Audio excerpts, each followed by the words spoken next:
On the count of 3, I'm going to clap, and we're going to start the episode, and we're going to pretend like chat doesn't exist, right? Guys, remember when we used to clap in our episodes like 2 years ago? Try to do, yeah. Know that. Okay.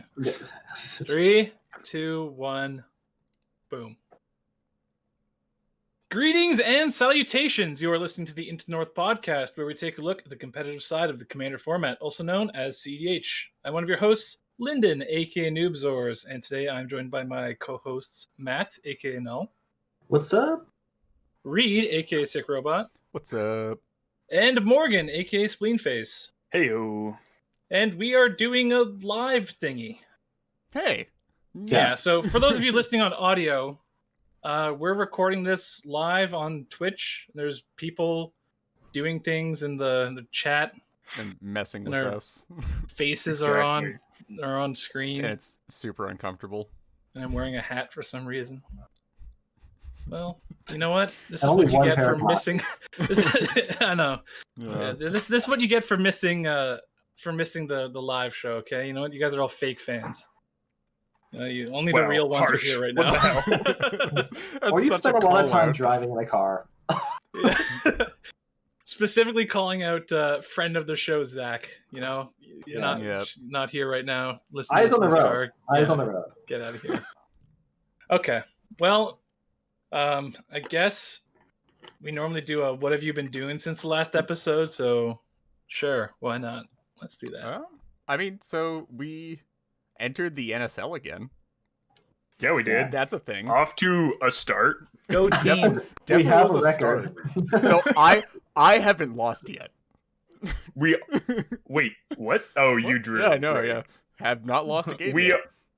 Are not in last place, so that's good. Oh, nice. That's actually good to hear. Actually, how was our start last season? It was awful. That as well. Was it? Yeah. I'm pretty sure we lost our first 4 games. That's a good sign because we have a point. Exactly. We're killing it. Yeah, I like to just claim whenever you guys are victorious in NSL, you know, it was a team effort, and you know, I contributed, and you know, until you guys get to that point, I had nothing to do with it. So yeah, I mean, it's also just a total lie because he doesn't contribute at all.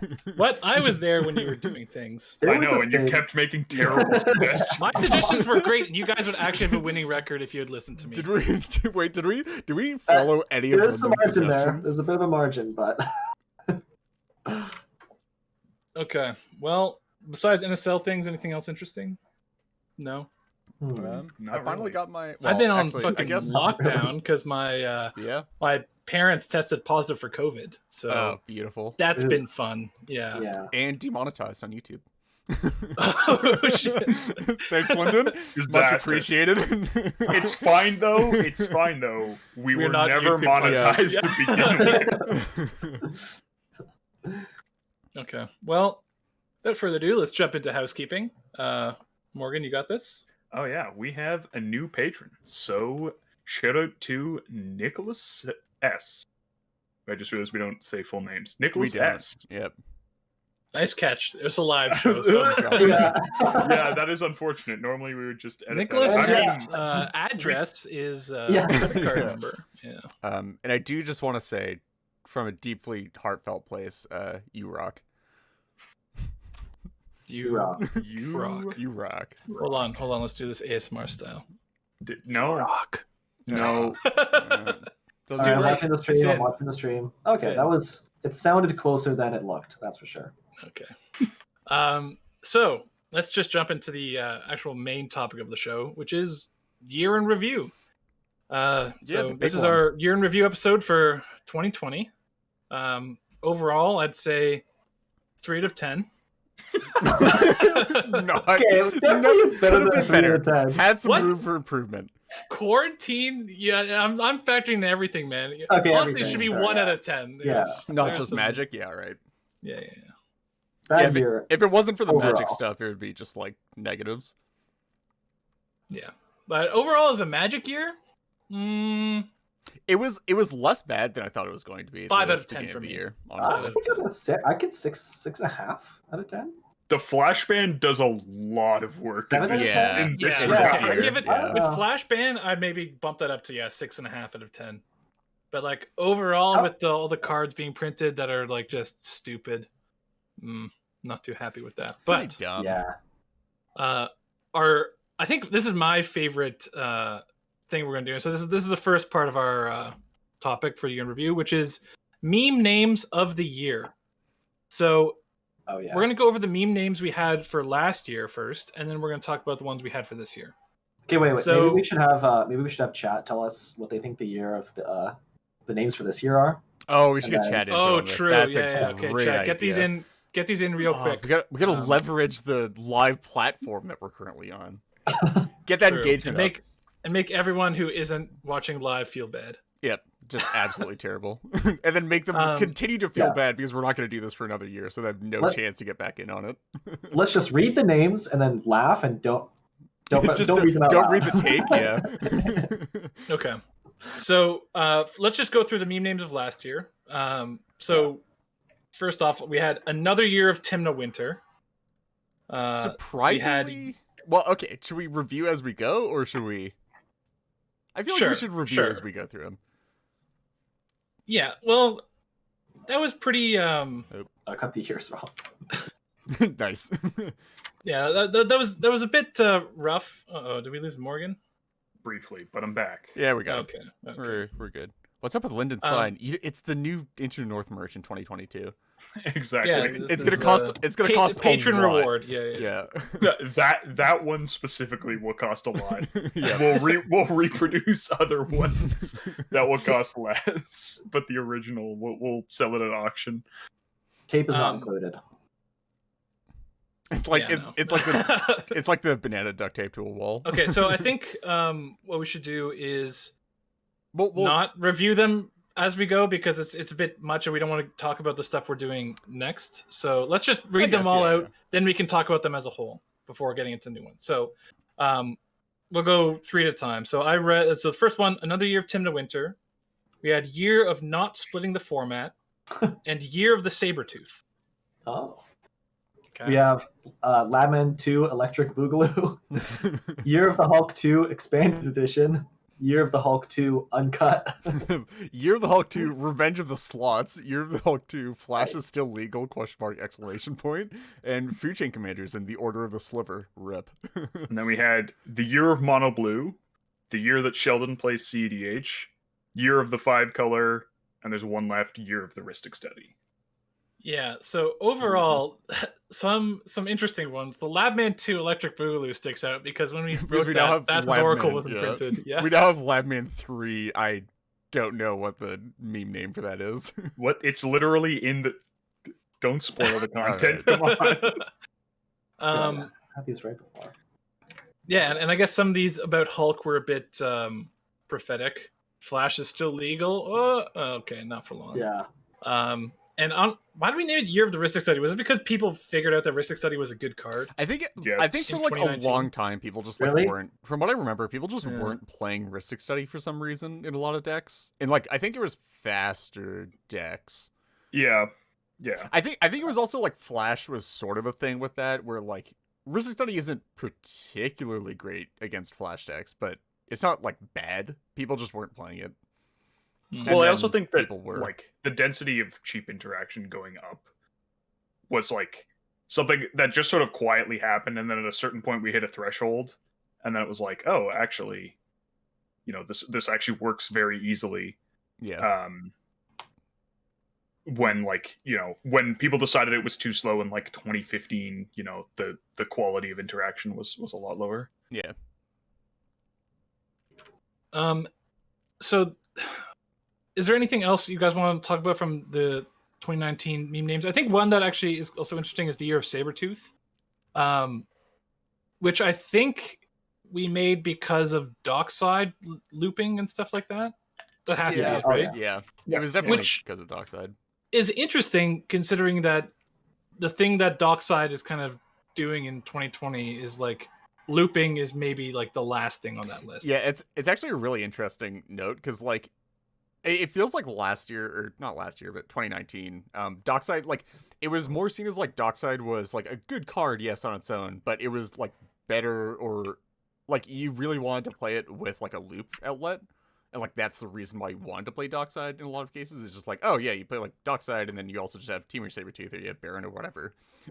Whereas this year, I think Morgan said this. Did you say this on an episode that wasn't released or an episode that was released? I don't know. Anyway, it might be the episode that's still in the pipeline. That's fine. Possible. Morgan said, and it's very accurate. Like people this year just like sort of figured out that playing Dockside once or twice or 3 times is like just as good as going Infinite in a lot of cases. Yeah, like when the card was spoiled, it was like you play it once or you play it infinitely. But now people are like, wait a minute, if I play this 3 times, then some real nonsense happens. Even if I'm not like specifically going Infinite. It's a lot easier to play it, or like it takes a lot fewer dead slots to play it like 3 times than it does to play it infinite numbers of times. So what are you talking about? Chain of Vapor is the deadest of dead slots. Yeah. Literally, God, I hate playing cards like Snap and Winds of Rebuke that are just terrible outside of doubling Dockside. Literally useless. Yeah. Okay, so we can move into the meme names of this year. So we'll read all of the ones we have.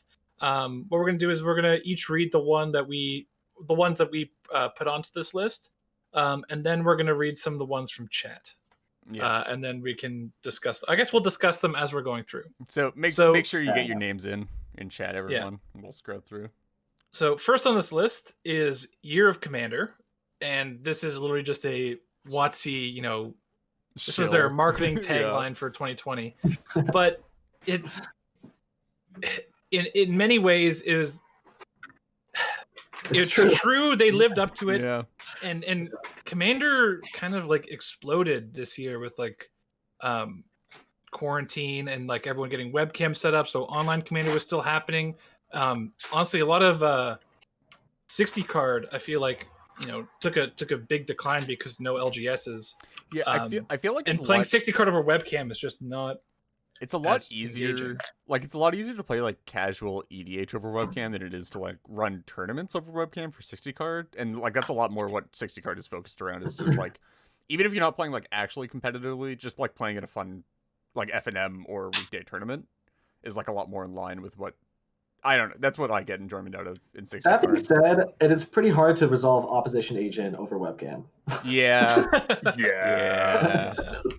And the one other thing I want to say about the Year of Commander is that in many ways people talk about this on Twitter. It's not like an uncommon take in the EDH community that EDH and Magic might be EDH might be better when WotC isn't like paying so much attention to Commander. Yeah. It kind of felt like this year we were just getting gazed on by the eye of Sauron, just like laser focused on us, and like Thassa's Oracle, Opposition Agent, Hull Breacher, like a lot of stuff that seemed to be targeted at Commander are things that lots of Commander players seem to be complaining about. Yeah, there's definitely an element of that. Okay, so next one.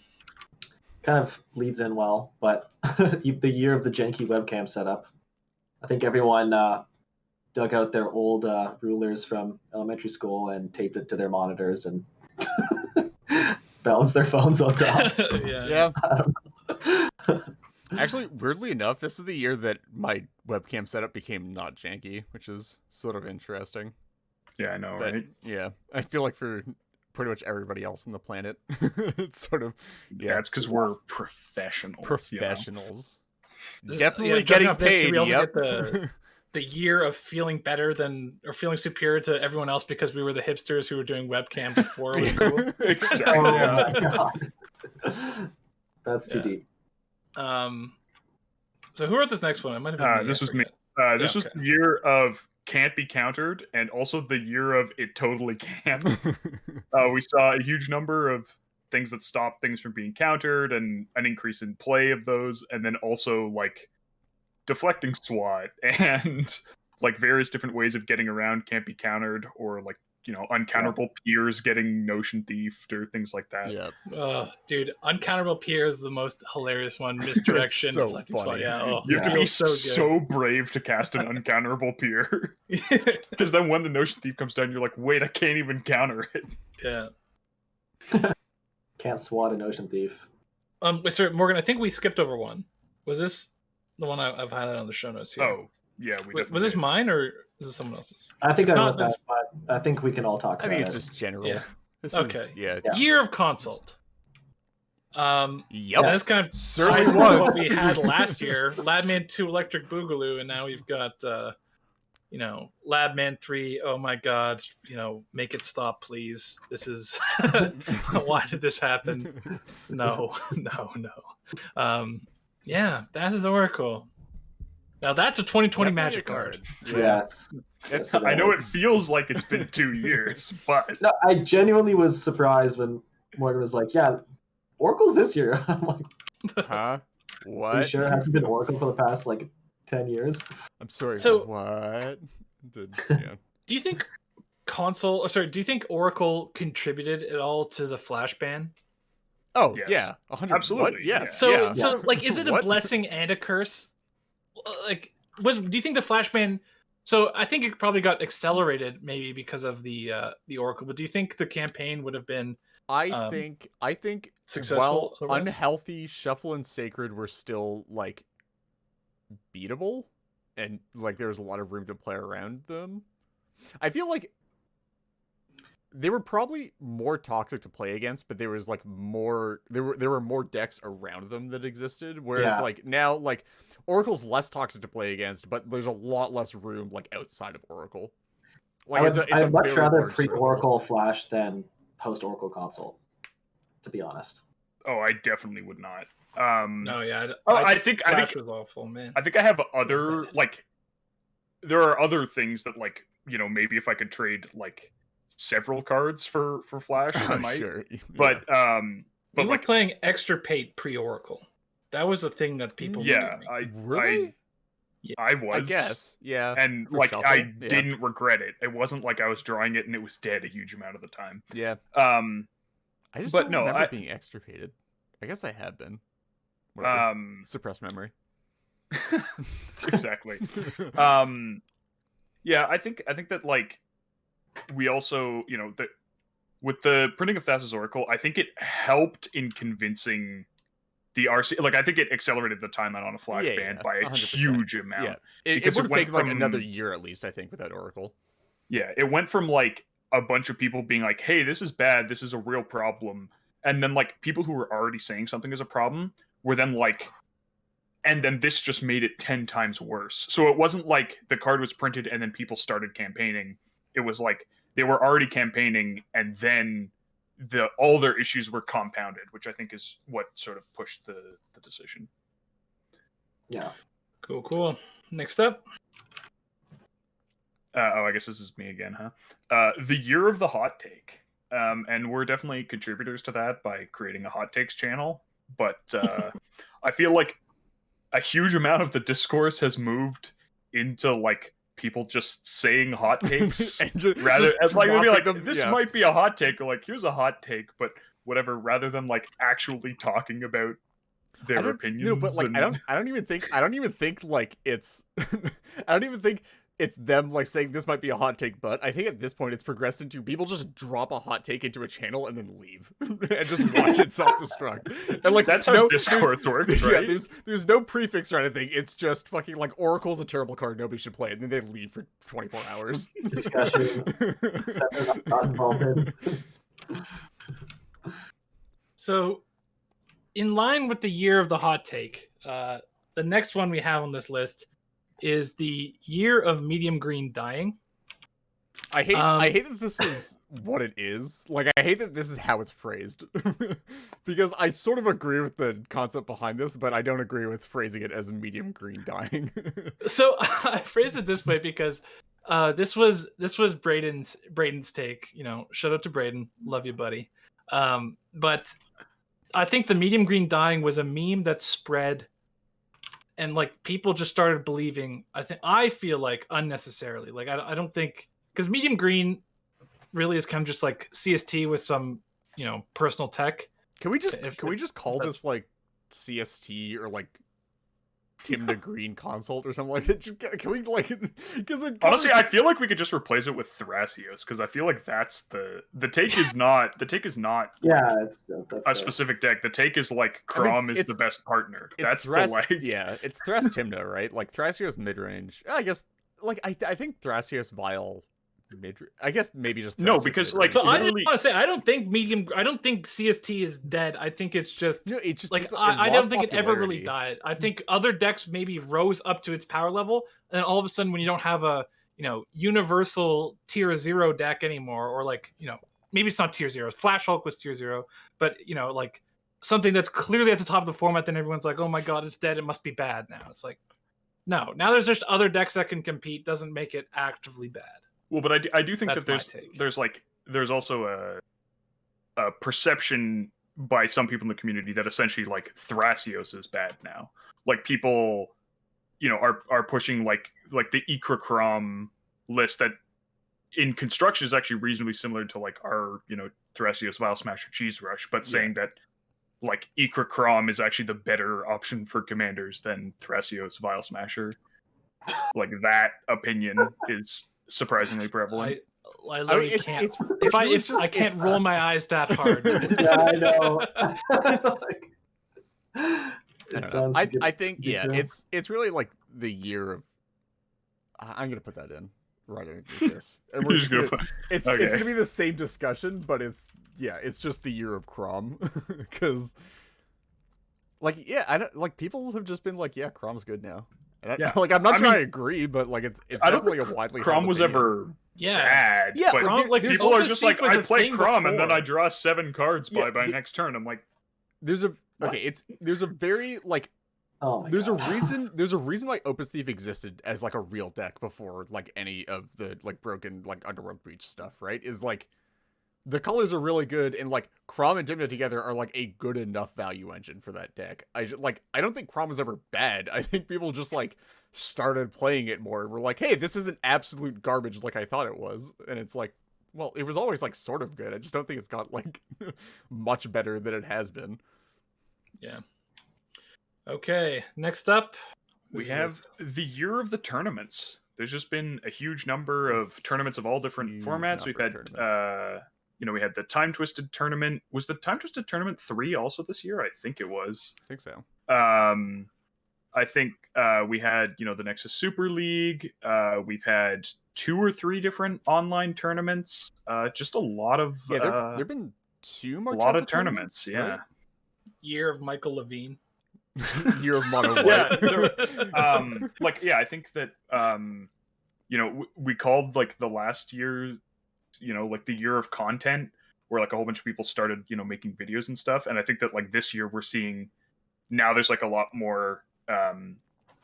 Not only are there these tournaments, but there's also like there are tournaments that have higher profile participation from like content creators and it's sort of like people, more buy-in from people with platforms and with from people with platforms. This also feels like the year of content. Like it feels like there's so many new content creators in GH that I just can't keep track of it. Last year was like I feel like last year was like CDH format centric content, or like content that was tied very heavily to the format in like gameplay and talking directly about the meta and whatever. And like this year is like the year of like expanded content in like people doing like meme content or like quote unquote low effort content or shit like that. Like Rebels videos are awesome.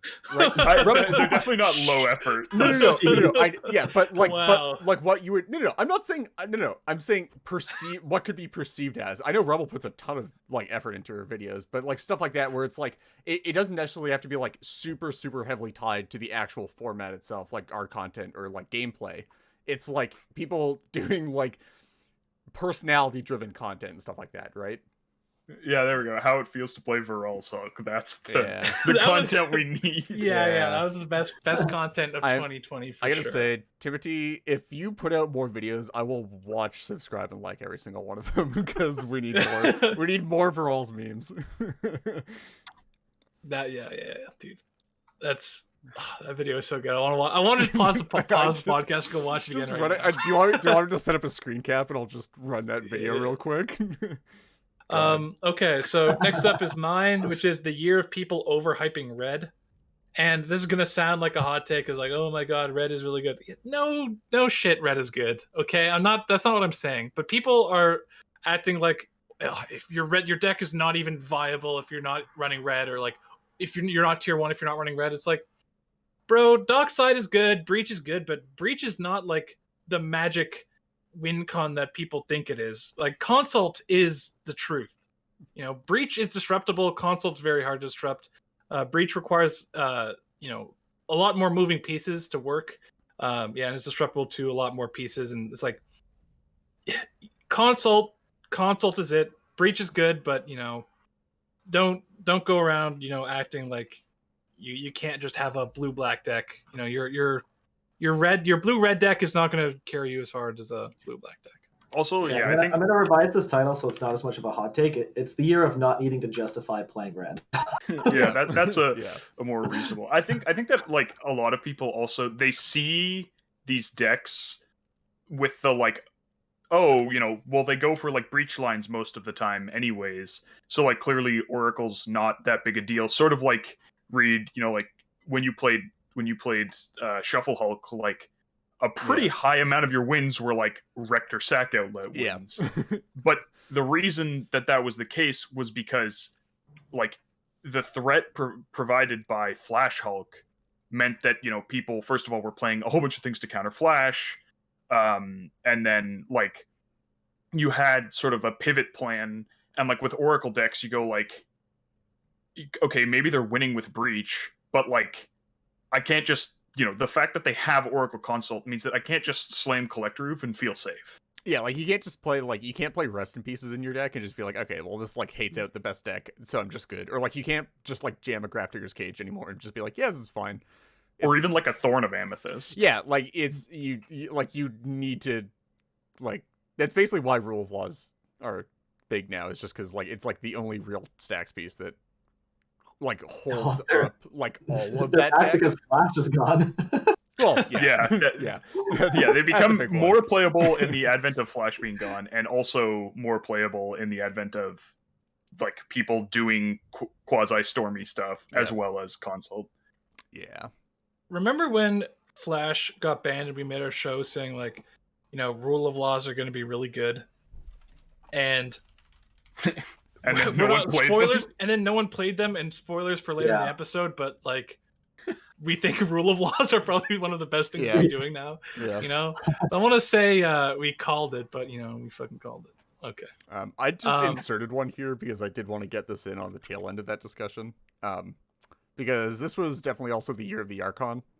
Archon of Valor's Reach. And I don't think that's the Archon he was talking about. Well, no, both. Yeah. So we got two vaguely playable Archons this year, which is more. We did? Well, we got Archon of Myria and Archon of Valor's Reach, right? Archon of Valor's Reach was Battle Bond, which is 2018. I mean, yes, but it didn't see play until this year, right? So it's definitely like more. I think more Archons have seen play this year than in any year previously. Best creature type, by the way. Definitely my favorite creature type. Archons are cool. We got Merfolk. We got Kobolds. We got Archons. I don't know. I think my favorite creature type has to be Centaur, Druid, Scout, Archer. Oh my god. Hey, that's she. You can't name a bunch of creature types. No. There is a creature that is a Centaur, Druid, Scout, Archer. Okay. Well, next up we've got Year of Oh God, why did they print that? Yeah. And just a few of these. We've got Thassa's Oracle, Underworld Breach, Draenith Magistrate, Opposition Agent, Hull Breacher, Jeweled Lotus. Did I miss any? Yeah. That are like, oh god, why did they print that? I feel like I uttered that every time I saw one of those cards. I didn't really have that interaction with Breach, but I think I sort of like Fierce Guardianship and Deflecting Swat.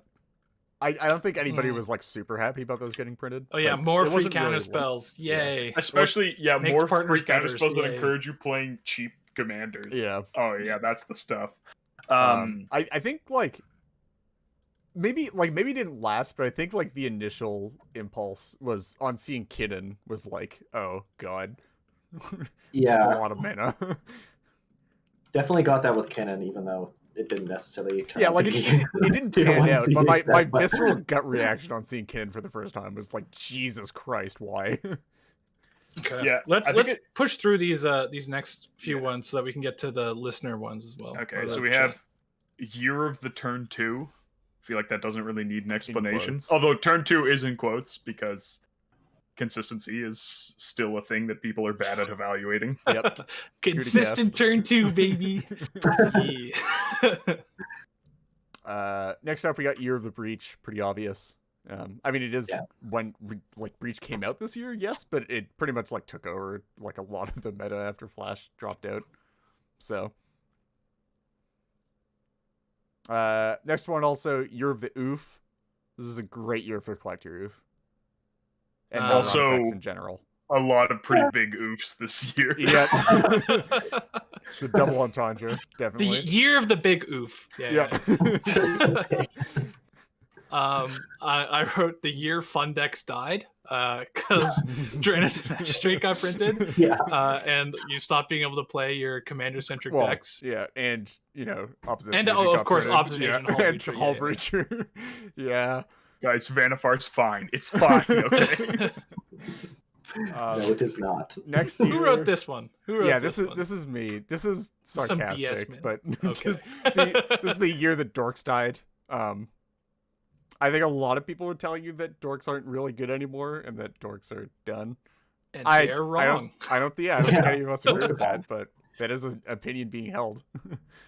True. This is the year of playing the wrong hate. I think that people never really adjusted to what sort of hate they actually need to be playing to counter. Which brings us back to our episode theme, which is play rule of law. Well, Morgan, I feel like that's true for both like our current meta and the Flash meta. Like I don't think that people playing against Flash, even though it was terrible to play against, nobody ever actually really played the right hate for it. I mean, there were definitely sure, but people were just like, "Oh, I'll just play Angel's Grace. That will be my hate for the deck." And it's just like, all right, I guess, sort of, but like, no, probably not the best idea. I don't know. And then I also have the year of Neoform. I think that we've seen a lot of. I feel like this is just the year. That's the year of Thassa's Oracle, staple to year of Dockside for Neoform, right? Like and Draenith and Opposition Agent and Hall Breacher. It's definitely okay. Outcomes. Sure, yeah, I guess I removed it, but I also had Labman 3. And a couple A's. No, we had Labman 2 Electric Boogaloo last year, but this one was way worse. So I've got the last two. I've got the year of Push Design, which we kind of covered. We kind of covered with, oh God, why did they print that? I think it's like they've been trying to. It's been a change in their design philosophy with cards, where they're trying to just push the power level of cards generally, and I think it's not for EDH, but for 60 card, 2020 was the most cards banned ever, I think. Well, most of them were not printed in 2020, right? Yeah. But it had, but sure. I mean, 20, if you count Eldraine, like Eldraine was like at the tail end of 2019, right? And that's... Okay, if we're counting October as the tail end, then, or was it September? I think Eldraine was October. But it's like the same kind of philosophy. I mean, Eldraine, I guess, was the first big set with that new philosophy implemented, and then it's kind of been, we felt it through later sets as well. Canada got 2 bans this year. True. Right? And then we got Flash and Iona, right? No, Iona was last year. Wait, really? Banless consolidation. Yeah. Oh wow. Wait, then what was the other ban? I'll give you a second. You never played the card. Oh, Lutri. Oh, okay. All right. And the last one I've got here, and then we'll go on to chat, is the year of special editions. And so, there were obviously the big controversy with the secret layers, and that's going to probably spell some doom for 2021 and beyond, especially after I think they had some kind of like, I don't know if it was some meeting or something, but WotC published something that basically was like a kind of a FU to the players. It was like, see, this was our best selling product of the year. And then everyone was like, yeah, we knew that was going to be the case. And that's why we were complaining about it, because it's the predatory, whatever. So there's that. But then also I put this in because I was referring to special edition cards. So like extended border, different frames. And I think people are just getting fatigued from that stuff. Like if you look at the newest Commander Legends stuff, it's like, honestly, a lot of the special edition stuff is worth less, or about the same as the regular edition at this point. I mean, there's also just like sort of a year of spoiler season fatigue, I feel like. Just in general. Like, there's just like 2019 was worse, I think. 2019 was definitely worse, but I feel like it sort of continued into this year a bit of just like, God, there's always new shit coming out. Come on. But also, each spoiler season came with like some serious complaints. Yeah, that's the big one. Is like, I feel like there are probably like there are fewer like packed together spoiler seasons this year, but they were more exhausting per season, I feel like. So. The year of us not doing set review episodes, but also doing set review episodes. Because just cards that we have to talk about. I will say I do have some sympathy for Wizards because like people also really complained about Zendikar Rising, and we're just like, this set is like bad and boring, and so I like they're kind of damned if they do and damned if they don't. Yeah. Okay, so on to chat. So we've got the year of can I play Spell Snare because of all these damn 2-drops, and that's by Timo4040. It's a great one. Yeah, honestly, Spell Snare I've been really cold on for a long time. Still cold on it now, but if there's ever a time to play Spell Snare, now is the best time I think I've ever seen. So we've got Year of the Clout Farming from Natural Crunch. A non-zero element of that. We definitely have, we got Year of the Nas from Lamb of Gojira. Definitely, I'd say that's probably correct. Timo4040 again. Year of what's better than one Tymna?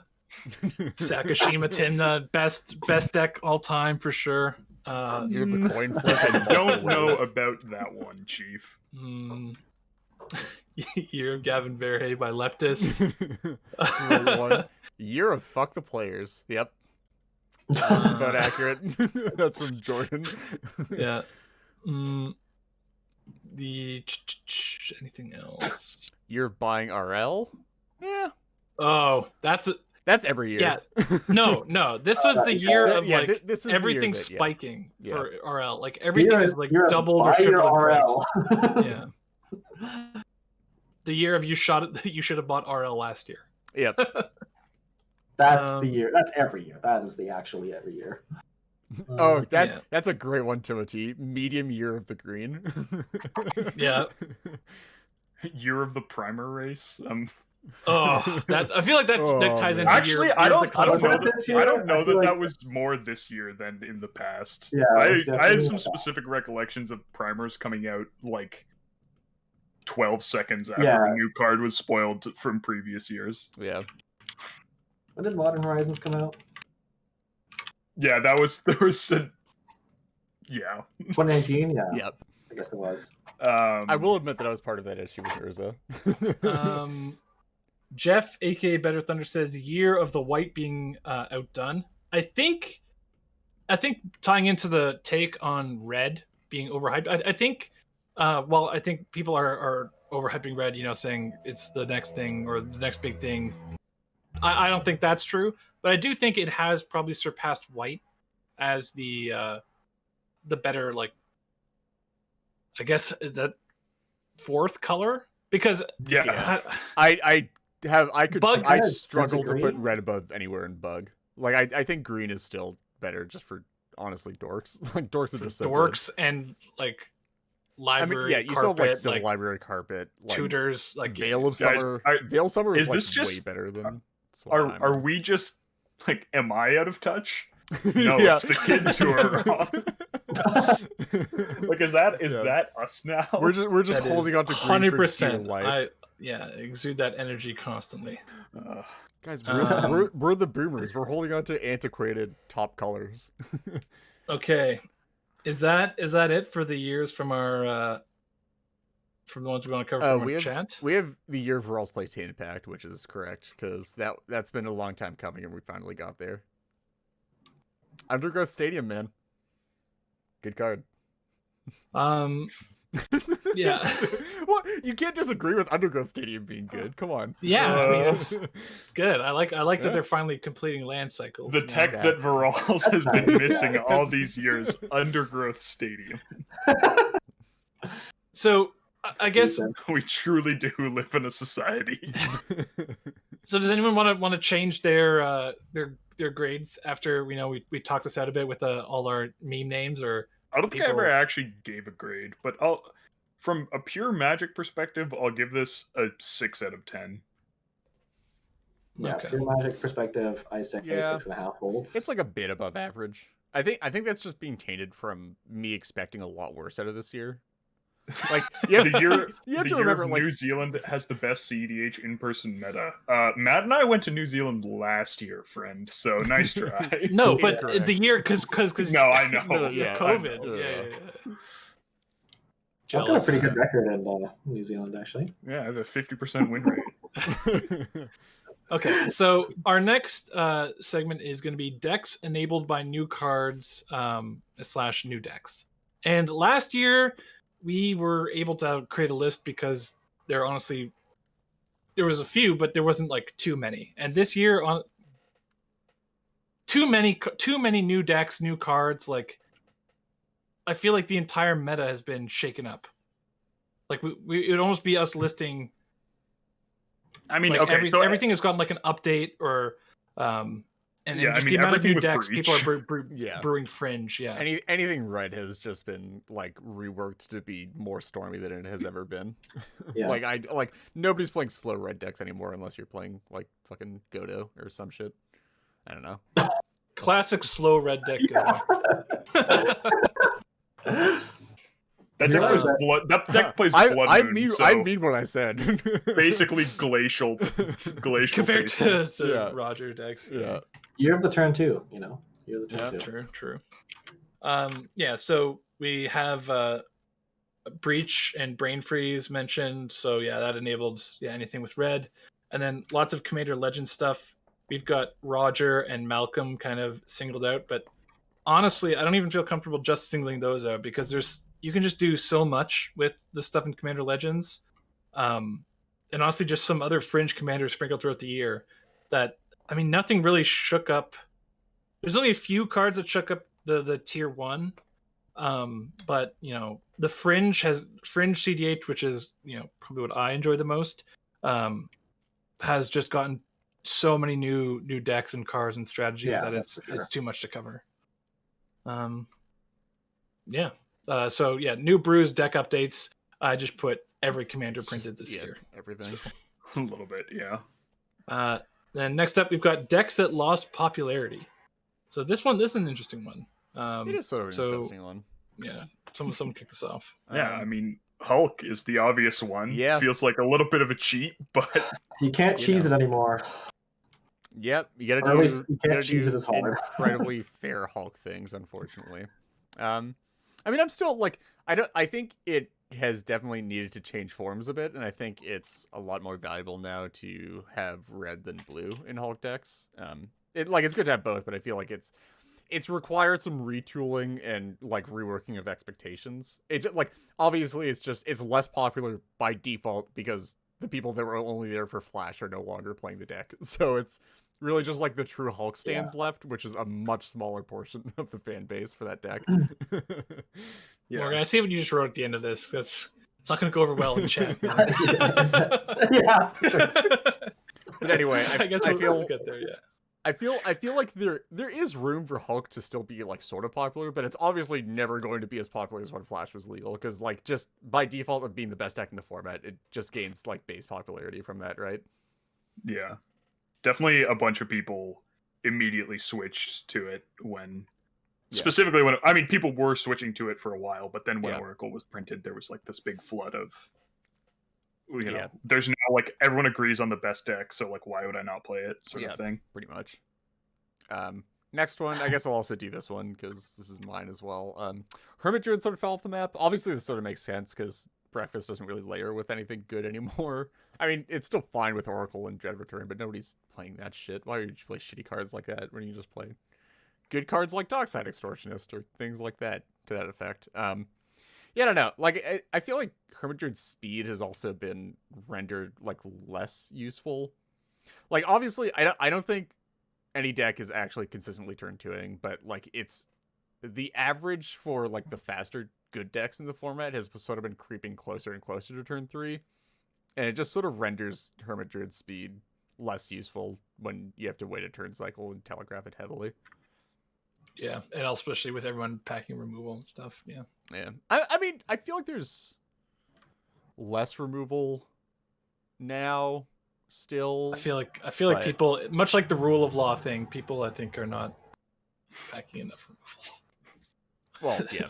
If your deck is dying to Opposition Agent, Hull Breacher, Draeneth, like run removal, please. Run like Cabal just Pit, easy. Put Cabal Pit back and get Rog. Yeah. I the other day I discarded my entire hand to turn on Threshold to Cabal Pit something. Yeah. It was worth it. Morgan, you got this one? Yeah. I have Cats, which I guess it had been sort of losing popularity for a while, but I think that it is actually like a pretty solid contender as like a mid-range deck that can also pull out some fast wins. I think it's literally better than ever right now. Like better than it's ever been in its past. And I mean, like, people slept on the whole like Thassa's Oracle actually means that you can cut your like garbage Relic Warder nonsense. Yeah. And I mean, it becomes so much easier to win. It's actually like, and then like Hull Breacher as well is actually like a pretty big add to the deck, right? Just because like it lets you abuse like survival stuff better. Yeah.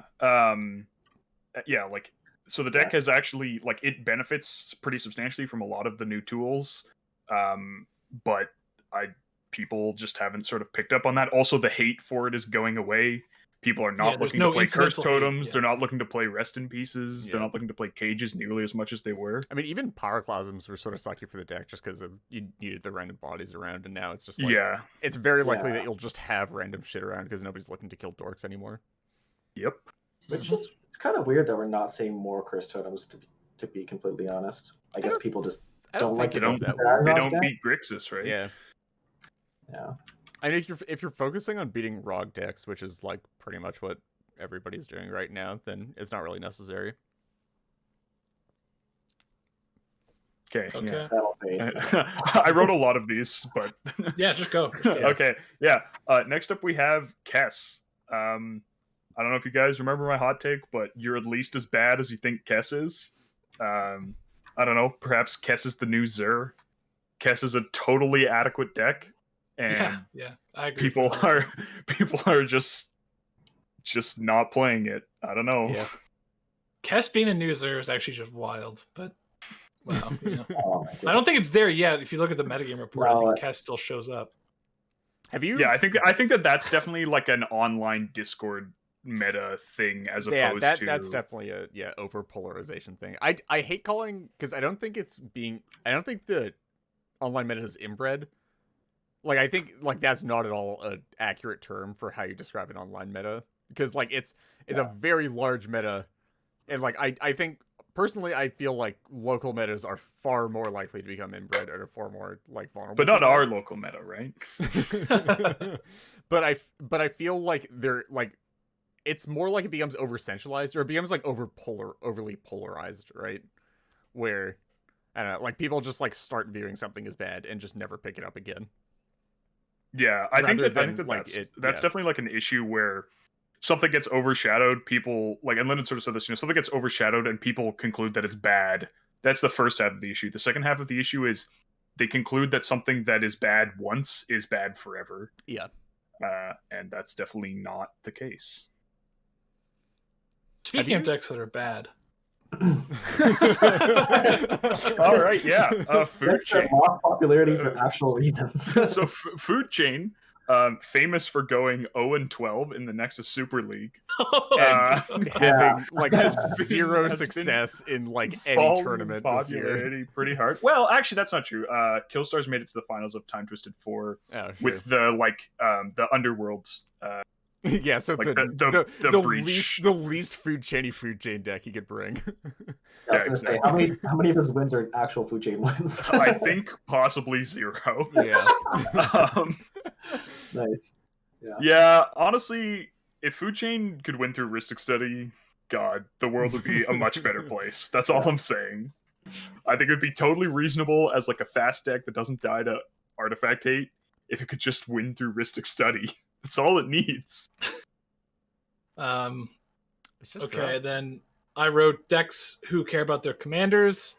And I wrote Gitrog XD. And considering our chat is probably 50%, honestly, I think over 50% dedicated. The activity of people typing in chat, I think, is like 75% Gitrog servers. So Gitrog, several people are typing. Yeah. But just Draneth being Draneth, Opposition icky, agent. Gross. Yeah. Opposition agent actually makes your deck like just so fragile, and it sucks so bad because like agent, meh. It's like no, who's taking back more? Yeah, but the issue is that the opportunity is just always there, and if you're crop rotating, then hell yeah, they're gonna take your deck more, right? Like, but it's the same. It's the same as people who would like talk about Praetor's Grasp, right? Ooh, Praetor's Grasp for no, but like there's definitely a difference here because you are playing land specific tutors in that deck.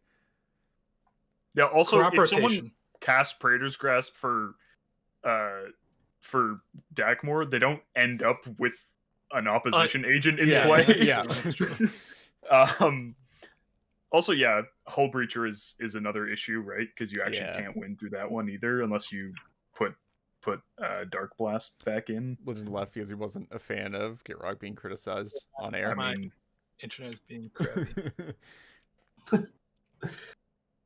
Oh, okay. You back? But yeah, just like all of the new asymmetric pairs just sort of shit on Frog a bit. Literally everything except console. Okay, and the last deck on our list, Morgan, you wrote this. Is Farm, yeah.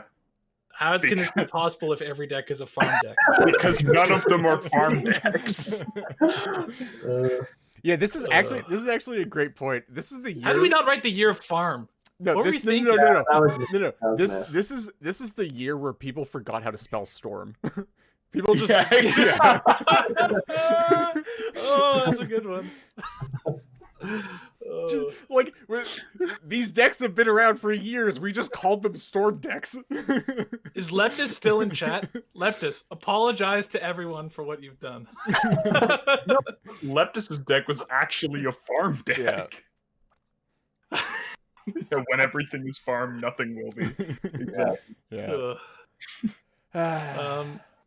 Okay, so that concludes that category. So next up, we have new high impact cards. Wow. And I think we've mentioned every single one of these save one in the episode so far. So this will be quick. Well, yeah, I mean, but before we mention them, I kind of want to point out this list is actually much shorter than last year's list, and that's kind of weird. Probably because we were digging deeper last year. Yeah, like I was gonna say, that's kind of weird considering like you think about all the insane stuff that's been printed this year, but then like that stuff was so insane that like I don't know if Arcane Signet was printed this year, would it go on this list? Yeah, probably not. Right? Like probably not. You know, we had like actually like okay, we don't have Jessica's Will on this list. We don't have Wheel of Misfortune. Like we don't have lots of stuff that you could definitely include on this list. Okay, I guess I don't think Wheel of Misfortune is particularly high impact. Jessica's Will, I think should probably be on this actually, list. Timothy, I don't think Jessica's Will is comparable to these other cards. Timothy has a great idea in chat, which is we should go through and see what cards from last year's list of impactful cards just aren't impactful anymore. Yeah, I'm down to do that after we go through the high impact, the new high impact. Yeah, let's cards. just rattle these off. Okay, we've got Thassa's Oracle, Underworld Breach, Draneth Magistrate, Fierce Guardianship, Deflecting Swat, Hull Breacher, Opposition Agent, Jewel Lotus, Jessica's Will, and last and certainly least, Peer into the Abyss. Oh man. For context, on screen, Peer to the Abyss. These were put on the list Yeah. in chronological Yeah. order. And then it just skipped Peer. Yeah, no. Peer into the Abyss, everyone's favorite card to make uncounterable only to get swatted. Or Notion Thief Or or Hall Preacher. Yeah. I actually have not seen a Peer into the Abyss get Hall Preacher yet. Has anybody else? No, but it's gonna be once. I've seen him get thiefed a lot. Though. Yeah. But there was a gap between when Peer got printed and when Hall Preacher got printed, right? So I'm assuming it was mostly like in that gap. Yeah. I've seen one get. Has anybody in chat seen a Peer into the Abyss get Hall Preacher yet? Where's Crunch? Where's Natural Crunch? He definitely has. He plays. The only deck he has is Golos Turbo Nas, and then every time I play against him, I just pull out my Tana Timna deck and play Rule of Laws and watch him suffer. Commander's face down until we've decided Torn Order. Yeah. Cool. So then, Reed, do you want to pull up last year's high impact cards before we get it? So what we're going to do next is we're going to talk about we've got like a little table with new cards, innovations, tech, and best decks at end of year that we all kind of want to touch on. So we'll do that after we cover impactful cards from last year. Sorry, let me. What year was Behold the Beyond printed? Was that 2016? Heck is Behold the Beyond? What the heck is this card? Guys, it's basically Peer into the Abyss. I mean, effectively, right? Sorry, I'm just trying to pull up the list here. It was in Shadows or Eldritch Moon. One of the two. Crunch, you wish you looked like a Pokemon NPC, okay? You know what? Don't be dissing me, man. That's clearly a compliment. All right, so going through the new high impact cards from last year. So we have Neoform, definitely still pretty high impact in my opinion. Finale. Considering you named it the year of Neoform. Yeah. Well, that was Morgan. But that was sure. me. That's true. Finale is definitely still around, but I don't think it's like super high impact anymore. Tobin's Veto has lost so much stock. Oh my god. I don't know why, but it has. Well, I mean, I guess the new Beseiju meta. SWAT, Veil, White no longer being good, you know. I guess. Smothering Tithe, definitely still a thing. I mean, people aren't playing white wheel decks anymore for reasons, but, you know. Yeah, I feel like Tithe has lost, out of any cards you've listed, Tithe, I think, has lost the most stock. Well, I mean, Narset Parter Veils. There's like. Well, I think Tithe had a higher stock than a lot of the cards on this list. Sure, yeah. Yeah, I think it's lost the most. Narset Parter Veils has also lost some stock just because, like, there's been more, like, wheel outlets printed, or, like, wheel synergy pieces printed. That you just like don't need it anymore. Obviously, some people are still playing it, but also it's like it's a combination between that and that you don't need to play pure Real Storm anymore, or like people have just like not been playing pure Real Storm, has just been like putting wheels in good Storm decks. Yeah. So it's like less necessary to go like, all in on the synergy Underworld pieces. Breach kind of replaced like the worst Wheel Storm payoff. Yeah. Lesser Masticore, RIP. Yeah. Wait, that made the list. I mean, yeah, that was like Oh wow. That was the most like sort of slot efficient Hulk pile, right? Yeah, for a while. I mean, Shuffle was still more resilient. Well, but, like that was like a while. Is overstating it probably a bit, but you know. We got Mystic Sanctuary here, still underplayed, as noobs will tell anybody. Carpet's such a problem. Yeah. Faber Elder, RIP. That's sort of a casualty of the nobody's playing Thrasios midrange decks anymore. I think it's as is Biomancer's Familiar. Yeah. Next. Arcane Signet obviously still good. Collector Roof that stock has skyrocketed. To the moon. Through the roof. The two new talismans are like fine. I think a lot of them have actually just been replaced with like rocks though. Rogs. Yeah. Continent clusters that don't exist. Horizon Lands I feel like have actually lost stock. Honestly, like there have just been like more like the Battle Bond duels and like the completion of the Battle Bond duel cycle plus just some various other factors I feel like have made them like less necessary. Like, when's the last time that somebody actually cracked a Horizon Land to draw a card? Also, Hull Breacher exists. I actually do that with some, but I do that as well. Yeah, I run a lot of Horizon Lands and Pontim now. Okay, I thought you were about to say Gitrog. I'm like, okay, yeah, obviously, fine, sure. Actually, it's been a while since I've cracked Peatland and Gitrog. I just haven't seen it in a while. Narset's Reversal, not good. Nobody's playing Narset's Reversal anymore. I mean, people aren't playing Scepter, which I think is like not necessarily the best. Like, I think Scepter's still a very reasonable win con, and it fits nicely in Nas decks. But like, you definitely don't need to, especially with Breach, you definitely don't need to dual Scepter anymore. Yeah. And it's also like nobody's playing decks right now that are like blue and slow enough that like you can just afford to hold up blue every turn. It's pretty hot in Calamax, though. Definitely is. We'll admit that. We've got a Calamax fanboy in chat, so I'm just shaking my head. just waiting for the tech, just waiting for the chat message to pop up. Okame Adversary, rip Grob, honestly. I think like every deck outside of Najeela has just sort of dropped Grob at this point. Especially because like a lot of decks has just been dropping like Dark Confidant as well. Like Bob is mostly gone, which sort of by extension just means that Okame Adversary has sort of died. Yeah, it's just not a lot of stock in it right now. John the Lock, I mean, also I still think it's really good in Seedborn Muse decks. Oh yeah, 100%. But you know, Drown in the Lock should be better because people are putting more cards in their bin, but like again, nobody's playing like slow counterspell decks anymore. Like, when's the last time? I think Drown in the Lock is amazing considering it removes. It's really good, but like opposition agents and Hull Breachers and Draneths and like, all are that crap. people playing like actual factual counterspell anymore? Like, who's actually Drown in the Lock is better? I think Drown in the Lock is actually better than yes, especially because you don't have to hold up double blue. Yes, but like who are these mythical people playing 2-mana counterspells? Yeah, fucking nerd. People playing good decks? I don't know. People who aren't trying to just, play solitaire against the other ROG decks and their... Yeah, I resent that. We play solitaire against Thrasfile decks.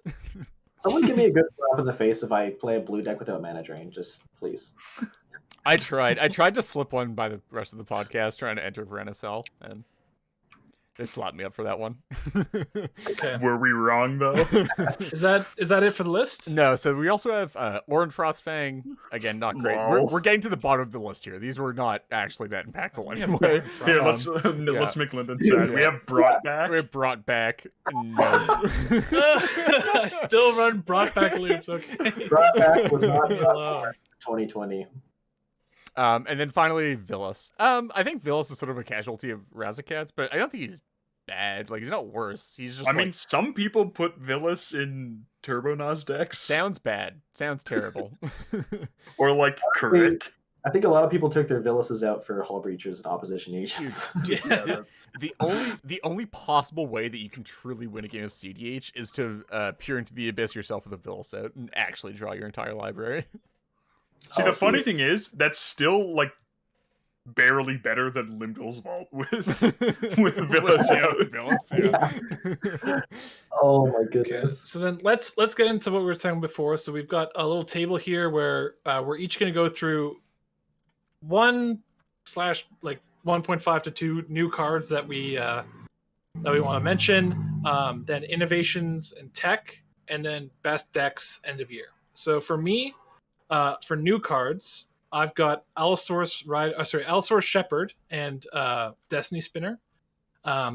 I kind of want to bring these up because I actually really like the design of Allosaurus Shepherd, where it's a card that's really impactful and like super good in the decks where it's good in, but it's not advantageous and then like auto include for all the top tier decks. So it brings things like Gitrog up a bit without, just rising all ships. So unlike Opposition Agent, where it's just auto-include in every deck, Shepherd, great tool for Gitrog and other, fringier decks. Just peeking its head up above the lip of the dumpster. Yeah, exactly.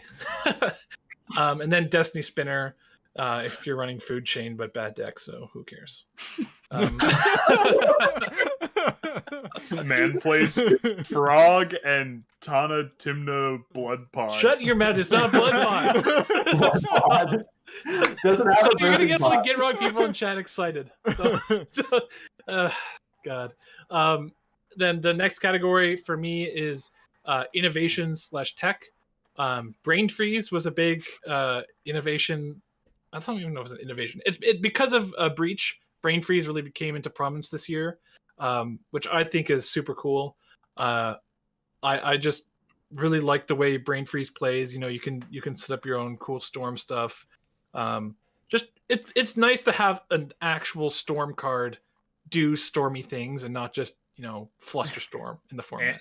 And it further contributes to the downfall of food chain. Yeah, and then the best deck end of year, I just put Rule of Law. I think personally, like I like my Tana Timna version of Cats, but obviously I don't think that's the best version of Cats. Obviously the best one is Thras Timna with good commanders and good colors. Like, yeah, I just think being able to play your creature Rule of Laws, having Thrasios to hold up mana and like counter spells to protect your stuff, it's really, really good. Yeah, I honestly think that's the best deck at the end of the year. Matt, you're next. Sure.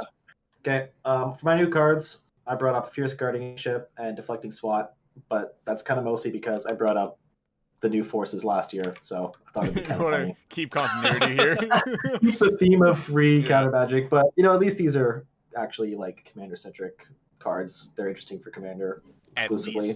So yeah, I feel like it's actually like that's gonna be like a downside of the cards though, right? Just for balance's sake of like now you actually are forced to play low CMC commanders rather than just being able to play Force of Negation in anything.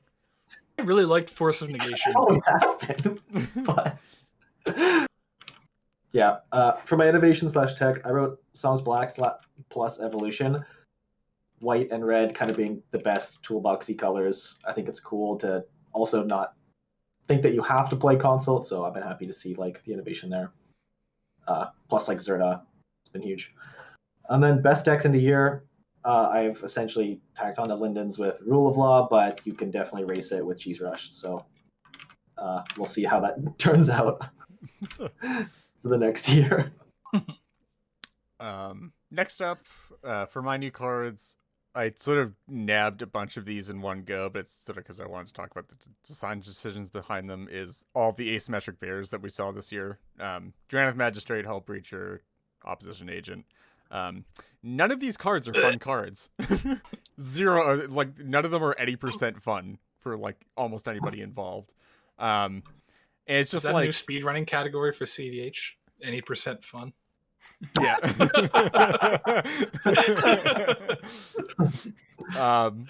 It's just like I don't get why they feel the need to print like asymmetric effects like this, and like they try to like push asymmetric effects to make them playable in, I'm assuming, standard. I don't know. Maybe they're trying to get these to see play in Eternal Forms. I don't think they're printing Opposition Agent Hull Breacher for No, I know, but like the design decision to like make like a lot of these like hate effects asymmetric. I don't know what they're trying to do here, because like we all know like symmetric effects are so much more interesting, right? We can all agree on that.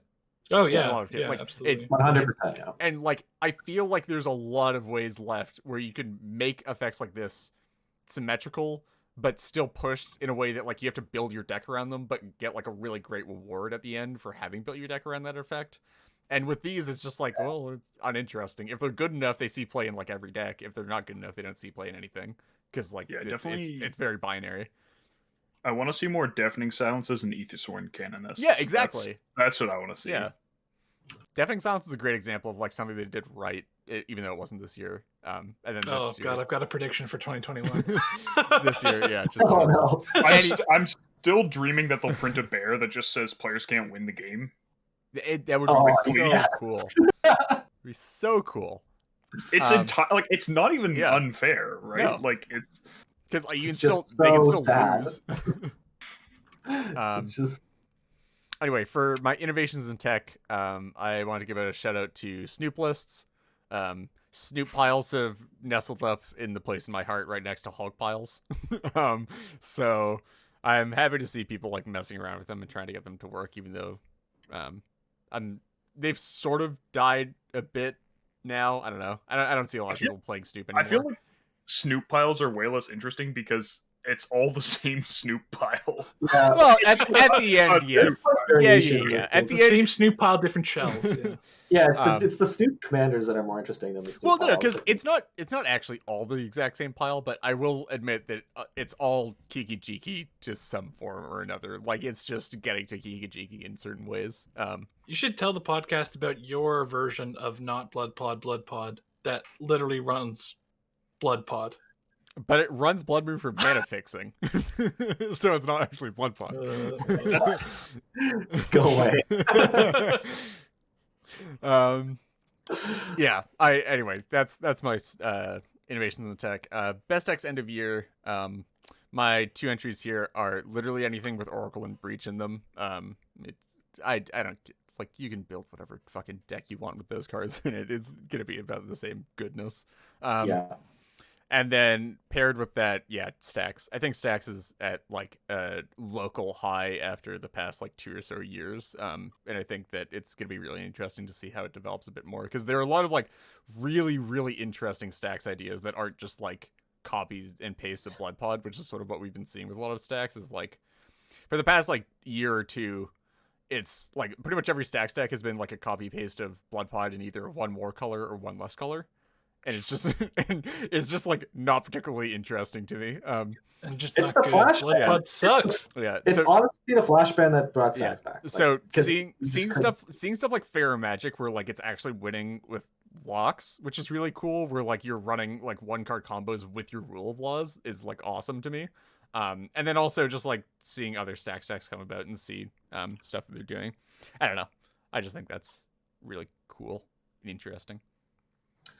Agreed. All right, so my new card is super lame, but it has to be Thassa's Oracle. That card has, I think, like, obviously, it had very obvious effects when it was printed, and people knew what it was going to do. But I think it has more, like, knock-on effects than people realize in terms of how much it slims up WinCon packages, how, especially in conjunction with Dockside, how low the requirements post-Nas are, how strong it is as a pivot when your primary win cons get hated out, and how easy it is to just fit into like any deck. And yeah, like, you know, when people were talking about a flash ban, you know, more than a year ago, it was like, well, then what becomes the next best deck? And people were going like, probably some sort of CST variant, but whatever. Like, there's not like a clear, obvious runner-up in WinCon. I think that Oracle, like, the printing of Oracle certainly made it so that there was an obvious next best WinCon. Yep. And I mean, that is kind of unfortunate because we lost the best WinCon, and you know, when I started pushing for us to lose that WinCon, there was no obvious next best WinCon. Unfortunately, we got it too soon. But yeah, I think that Oracle plus Consult as a WinCon is not only just better than anything else, I think it's more better than a lot of people realize. My innovations in tech is preempting interaction. So yes, that's cards like Allosaurus Shepherd and Destiny Spinner, like Lyndon said, but also we saw an uptick in people trying to stick things like Grand Abolisher, Vexing Shusher had some time in the sun, and then people were also doing things like playing Fiend Artisan, or if you're a true mad lad like Reed, Aether Vial, to actually try and get things into play without your opponents actually being able to interact with them. And then people running Beseiju. And also Beseiju. The real one that I think fits into this category that people should be on is, someone finish it for me, Ranger Captain of Eos.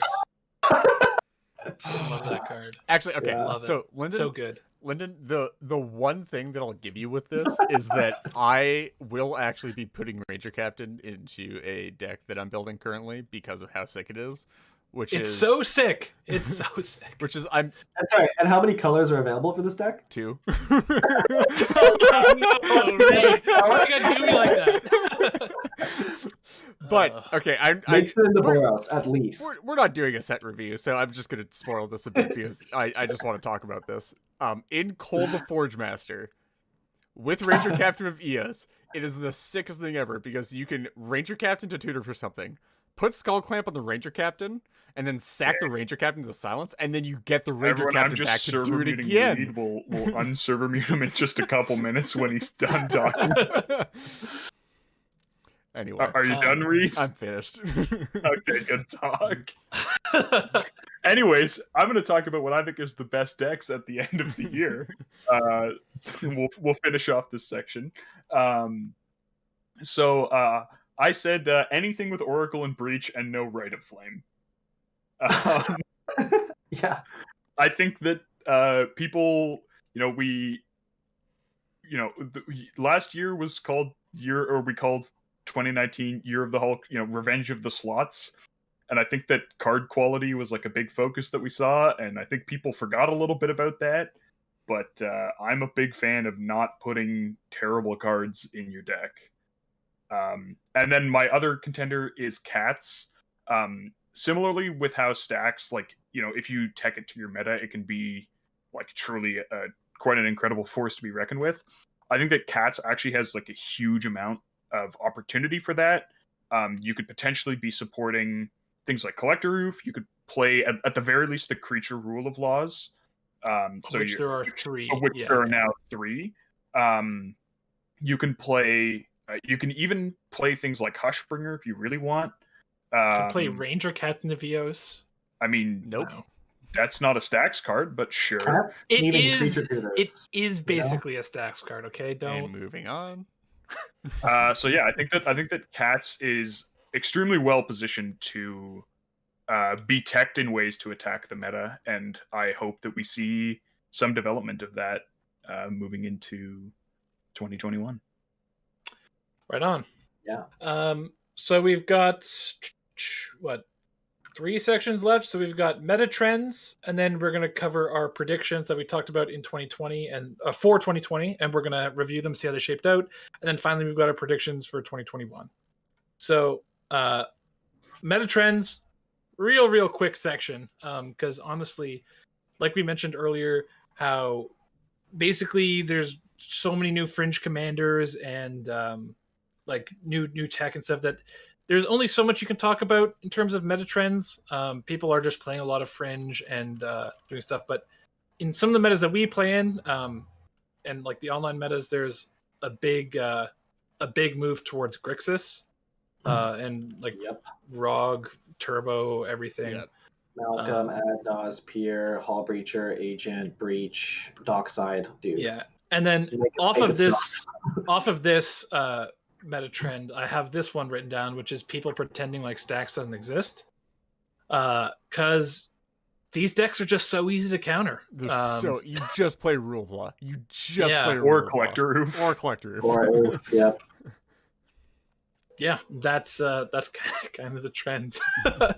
I don't know really. Is there really anything else that's a trend, or is that about it? Yeah. I guess we should mention the trend away from commander-centric decks because of Draenith, but which has been going on for too long, going on 3 years now. Cool. Fun. So the predictions for 2020 review. So Morgan graciously went through our previous year in review episode and wrote down all of our predictions because we didn't write them down for last year for some reason. So we'll go with me first. I had 2 predictions last year. My first prediction is that Mystic Sanctuary is not fully explored, and that so that's what we have written down. And if I'm trying to refresh my memory here, is that I thought it was a reasonable win con to include in stuff like Yuriko over what it was, other stuff that it was doing at the time, which was big burn stuff.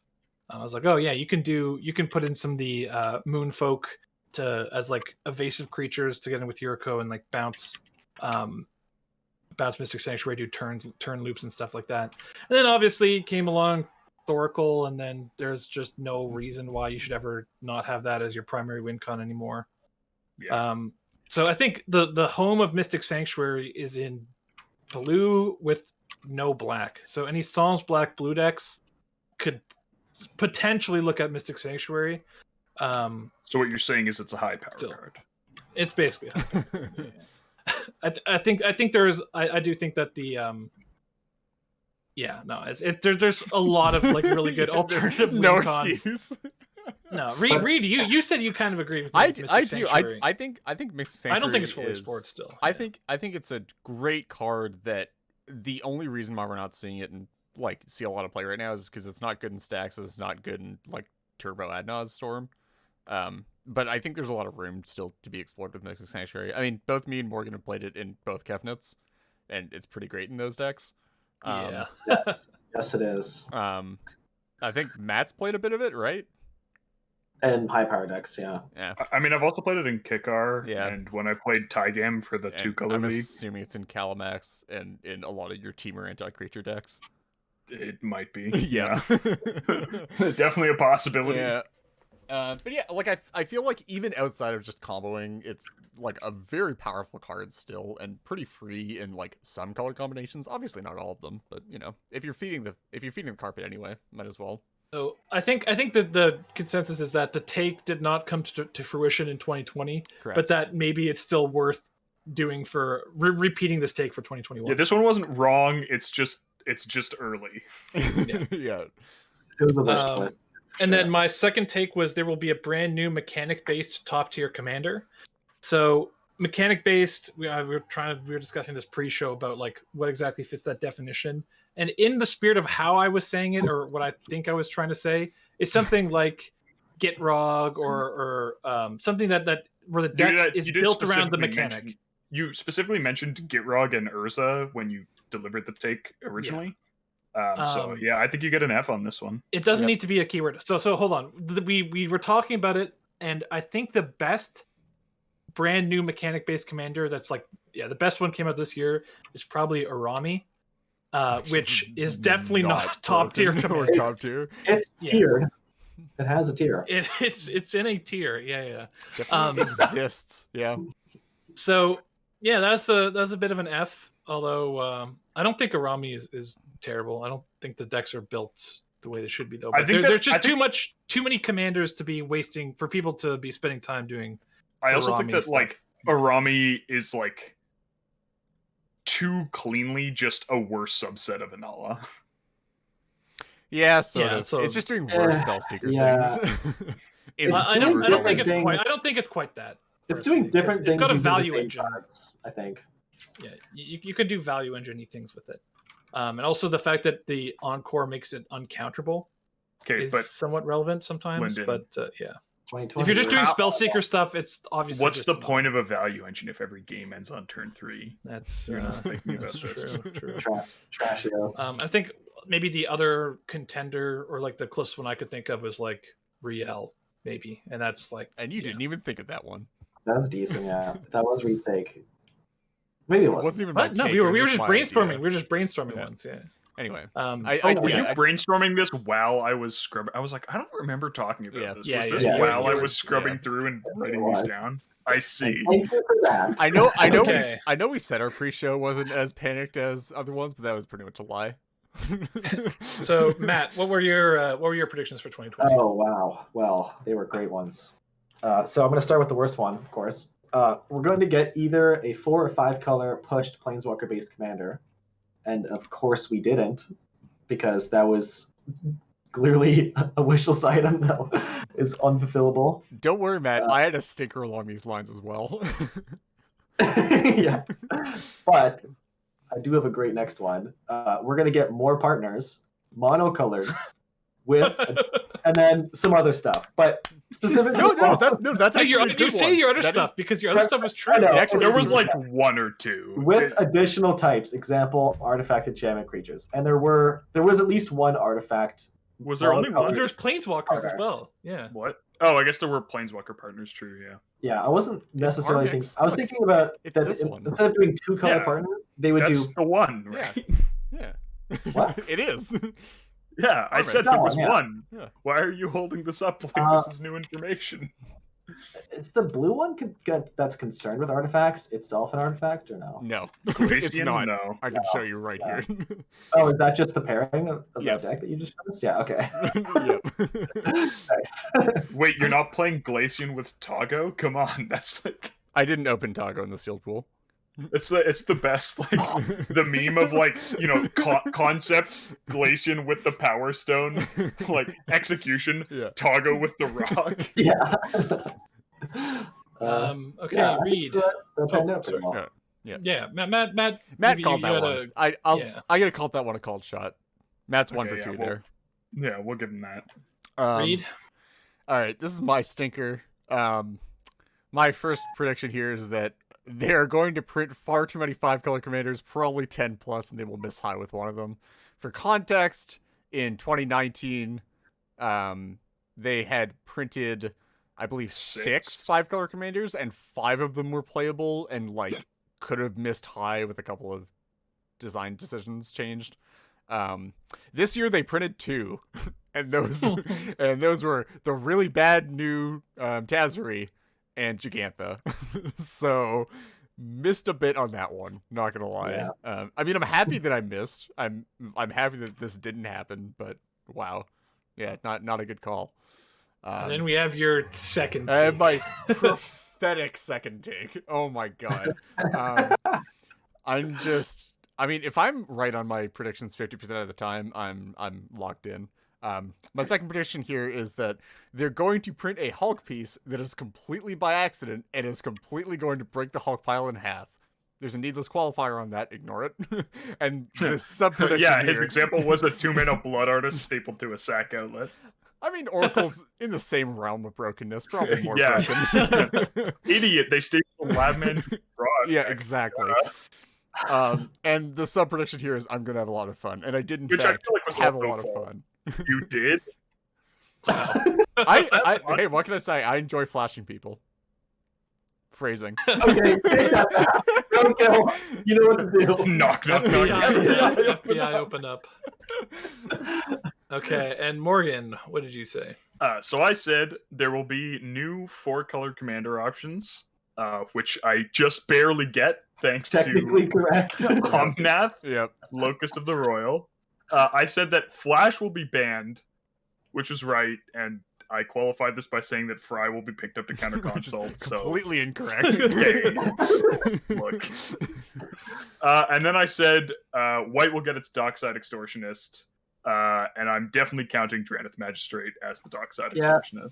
I'm gonna give you a 75%. Yeah, I was about to say it's more than a 50% on that call, but I'll give you it's less than a full 100. All right, so I get it's still better than 50% on average, right? Yeah, I give you 1 on the flash ban, and then like minus 0.1 for the fly. You get 75 for the because there's an S on options. Damn. And then White getting his Dockside, I'll give you a 0.5 because I don't think Draneth is really a Dockside sort of thing. It's not quite in the same realm. They're both 2 CMC. So Morgan, you're averaging about a 0.75 here. Yeah, that's pretty good. That's not bad. That's solid. Okay, so next up we've got predictions for 2021. Oh wow.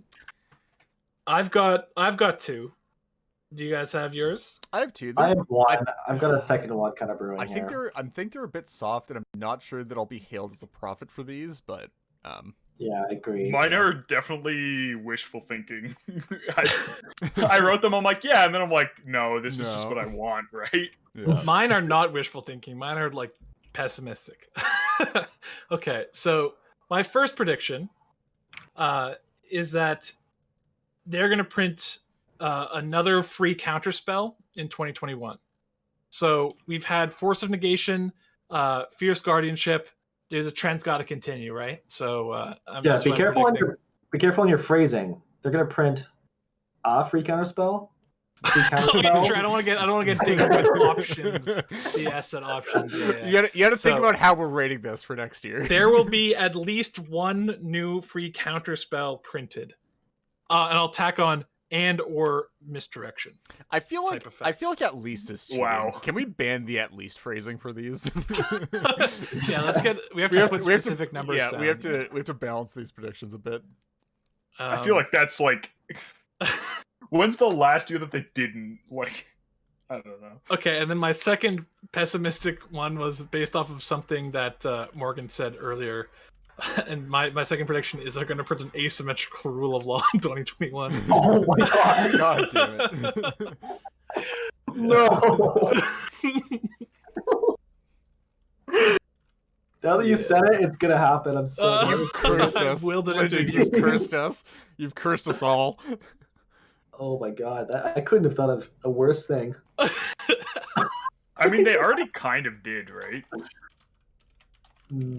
Okay. Cursive exhaustion. If you take, I was thinking, Archon of Emeria. If you take the asymmetrical separately to the rule of law, Yeah. technically speaking. No. Cursive exhaustion is actually quite literally a one-sided rule of law.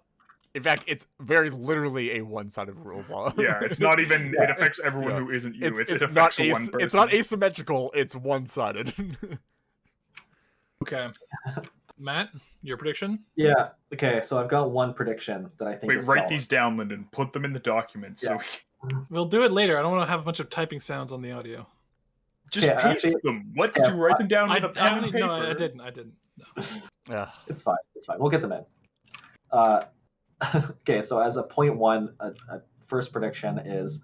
I'm going to go with Reed's prediction from last year, and they're going to print far too many 5-color commanders. Probably just 10 plus. revamping it. All right.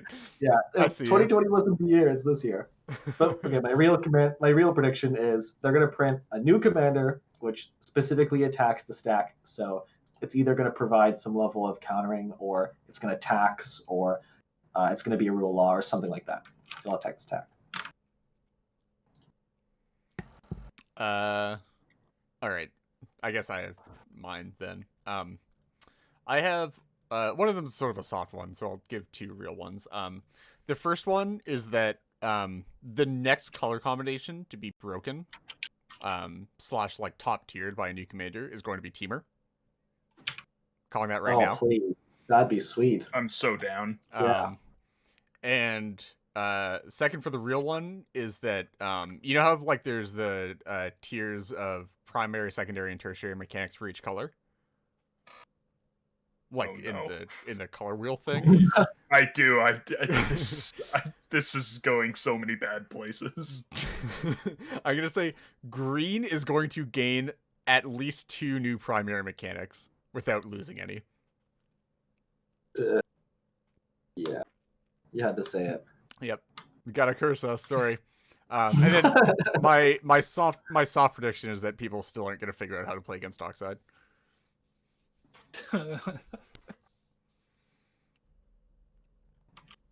Okay, I guess mine are definitely a little bit of wishful thinking, but there's going to be a viable deck that can profitably play Hushbringer. I mean, wait, what do you mean? What do you mean? I feel like Cats is already that deck. Yeah, it's sucks. It sucks in Cats because if you don't actually Cats, then your pivot line of consult is turned off by your own hate piece. See, but if you don't run consult in your Cats deck, then you're fine, playing Cats wrong because you're playing Tim Natana. You pick up your guards and you turn your webcam off. It's that easy. Yeah. And then my second is we'll get probably a commander that will enable a deck that is simultaneously anti-creature and anti-storm. Ooh. Oh, wow. Do you think it'll be the Teamer commander? We'll both get ours for Phil. Yeah, dude. Commander. Definitely, it's a possibility. Just pin it to this. Yeah. It's definitely a possibility. Interesting. Okay. And then actually, I guess also, because we talked about it earlier, I'm re-upping on my Mystic Sanctuary take. You're just gonna, you're taking just gonna renew that one for next year. It's a double down, so you're gonna lose a lot of points if you don't get it. It's actually unfalsifiable, right? As long as there's not a good Mystic Sanctuary deck, that just means it's underexplored. Yep. You're just taking out a loan for this one for next year. Okay. So that wraps up all of our main topics. So next we'll be taking comments from chat, and then I guess we can kind of just shoot the shit with people from chat. Yeah, just hang out for a bit, and then we'll close out the show. Are we doing a gut check? I would like to. Oh, we should do a gut check. Lyndon, how about you work on a gut check while we interact with chat, because you need to eat your. No, well, how about chat? Chat just gives us some gut checks right now. Yeah, sure. Ask us gut check tier ask questions. I would like to thank some followers though. So thanks Natural Crunch for following 2 hours ago. Land of Gojira for following 2 hours ago. I don't know if y'all are still in chat, but thank you. Thanks CDH Brazil for the follow. You guys will be happy to know that we'll do another one of these in a year and probably never stream in between. Thanks Craig Kidder for the follow. Thanks Twitch Play M for the follow. Thanks Jordan for the follow. And thanks Metal Legs for the follow. Thanks y'all. It helps. Thank you. Shout out to CDH Brazil for beating me with Necropotence plus Final Fortune. You've enlightened me, and I'm very my interest is very peaked. I want to point out that Matt has actually just been talking about this nonstop since yesterday. Yeah. it's spicy. I love it. So just to clarify, because Scott doesn't actually listen to the podcast, and he's only here because I posted a link in the Gitrog server, a gut check question is just a question that, you know, one of us would think up, shoot it out, and then everyone has to just kind of think on the spot and give their answer. Yep. So can't be super excited. A good example would be something like scripting them and planning them. Yeah. What do you think the best color in Magic is, or something like that? Gut check is CDH from Timothy. Is CDH better or worse than it was immediately after the flash ban? I think I would say immediately off the bat, I think it's worse. Because I would agree. I'd say worse. I think the meta's had more time to inbreed itself after the flash ban, and there's not as many open doors. Like right after? Yeah, directly after the flash ban. Okay, so yes and no. It's the week right after the flash ban, everyone was kind of just brewing their decks, and that was obviously a great time. But yeah, no, in the sense that now we have Commander Legends and it's all bad. It's just also I think there were like 3 days where Drannith Magistrate wasn't legal. Oh yeah, right. Yeah. Yep. Also, I have some gut checks that I've written down on my phone if we want to just waste them all on this show. Yeah, we can waste one or two. Yeah, let's do it. Fire off a couple. Okay, and some of these are not Magic related, so but some of them are. Okay, first, what is the most memorable misplay of your Magic career? Oh, these are some quality gut checks, by the way. There's plenty. We're burning through some good ones. I can start. I remember this one vividly. So in Kingston with the Magic Club, we did a couple leagues, and this was specifically the $100 budget league. And I was playing the Selesnya Dragon. What's the name? Oh, Dramoka. I was playing Dramoka Enchantress, and I was my opponent was at like 1 life, and they had and I'm gonna forget all these cards, but the Fog with buyback. Constant Mists. Yeah. Constant Mist, and I could not beat them. My Dramoka was in the command zone. They kept constant misting me on my turn, and I could not get them to 0. And then I just like look in my command zone after probably 10 turns. I'm like, I can just cast Dramoka and beat them right now. Like the only point of my commander. I totally glossed over. Yeah. For me, it was. This is like very early in my Magic career, and this is specifically because of you and Morgan. This was you and Morgan shit testing me on how to play Triskelion Matthias. I don't remember this. I do. Yeah, and fucking it up, and then I think I actually fucked it up a second time, then I never fucked it up again. Yeah, because Matthias buffs the Triskelion goes to 2/2. Yeah. So the first it has to pick itself twice. Yeah. That's the thing that everyone forgets. So he's like, okay, ping you, ping someone else, ping the Triskelion. I'm like, it doesn't die. It's a 2/2. Yeah. Okay, so I think mine was I was playing Sacred Hulk. Okay, I have 2. One of them was the day I met Reed in the finals of that tournament. Biggest mistake. Yeah, that was my biggest mistake. I was attacked by an anime-deaded Gilded Drake. We were playing a lovely game of Jin Pong. Yep. I had the Jin Gataxias. I was attacked by a Gilded Drake with an anime dead on it. And I was like, I have a regular Gilded Drake. And basically I was like, are you sure? Like, here's the 2/3, mine's a 3/3. The person was like, do you block? I was like, well, I guess sure, I'll eat your Gilded Drake for free. And then they immediately reanimated the Gilded Drake and took the Jin Gataxias. So, whoops. That was awkward. But then I think my actual biggest Magic misplay was I was playing Sacred Hulk. I had to consult for interaction and exiled like all of my win cons. My deck had a total of 12 power left in it and about 15 cards when I was done. And I Gilded Draked a Niv Mizzet and was using Niv Mizzet and Sylvan Library and just like playing control and beating down. And I was down to like 2 cards in my library. There was only 1 opponent left. They were dead in like 1 turn. I literally had 7 counter spells in hand. They cast a Vampiric Tutor. I was like, sure, I'll just counter whatever they play.